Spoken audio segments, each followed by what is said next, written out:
সাম্প্রতিক যে দেশব্যাপী যে আইন শৃঙ্খলা পরিস্থিতির যে অবনতি হওয়া সেটি রোধ করতে এবং আইন শৃঙ্খলা পরিস্থিতি সন্তোষজনক পর্যায়ে আনতে বাংলাদেশ সেনাবাহিনীর নেতৃত্বে যৌথ বাহিনীর যে অভিযান টহল তল্লাশি সেটি রাজধানী জুড়ে চলছে।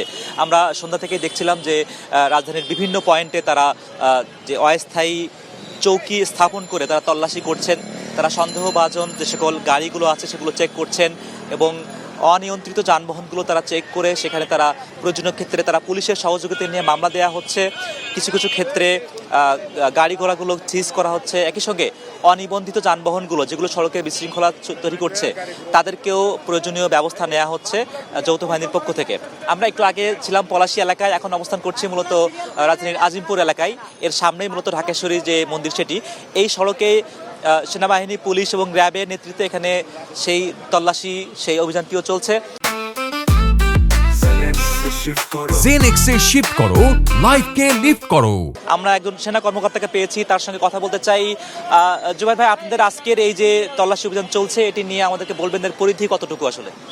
আচ্ছা, আমাদের যে area of responsibility Chawkbazar, Lalbagh, Kamrangirchar, এই পুরো এরিয়া জুড়েই আমাদের কয়েকটা টিম, টোটাল 7টা টিম ছড়ানো আছে।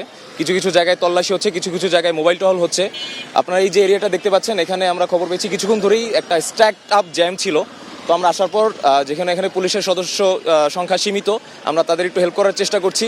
যেহেতু একটা অফিস ব্রেক টাইম, এখানে প্রচুর জ্যাম হচ্ছে এবং গাড়ির নড়াচড়া হচ্ছে না। এবং আপনারা দেখতে পাচ্ছেন বাস, রিক্সা এরা সবাই মিলে যেমন খুশি তেমন চলার একটা প্রতিযোগিতা শুরু করেছে। তো আমরা চেষ্টা করছি এই সিচুয়েশনটা একটু নর্মাল করার জন্য। এবং সন্দেহজনক কোনো গতিবিধি কাউকে দেখলে, কোনো যানবাহন দেখলে সেক্ষেত্রে কোনো পদক্ষেপ নেওয়া হচ্ছে কিনা? হ্যাঁ, অবশ্যই। আমাদের যদি কোনো সন্দেহজনক কাউকে দেখি, আমরা র্যান্ডম বেসিসে তাদের চেক আপ করা হচ্ছে, সার্চ করা হচ্ছে গাড়ি এবং হুন্ডা, তাদের লাইসেন্স চেক করা হচ্ছে। এবং যদি বেআইনি কিছু পাওয়া যাচ্ছে তাহলে এখানে পুলিশ সদস্য আছে, র্যাব সদস্য আছে, আইন অনুযায়ী তাদের বিরুদ্ধে ব্যবস্থা নেওয়া হচ্ছে।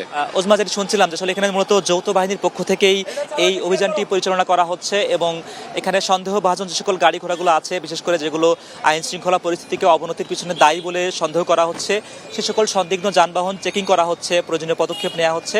এবং এর নেতৃত্বে মূলত আছে বাংলাদেশ সেনাবাহিনীর 7টি দল এবং তার একটি দলকে আমরা পেয়েছি মূলত এই রাজধানীর লালবাগ এলাকায়। ওজমা, এবং এক্ষেত্রে যে সকল গাড়ি ঘোড়াগুলোকে অনিয়ন্ত্রিত মনে করা হচ্ছে সেগুলোকে প্রয়োজনীয় আইনি পদক্ষেপ নেওয়ার জন্য পুলিশকে বলা হচ্ছে, পুলিশ সেই পদক্ষেপটি নিচ্ছে এবং একই সঙ্গে র্যাবের পক্ষ থেকেও এই সহযোগিতা কার্যক্রমে যুক্ত হতে দেখা গিয়েছে।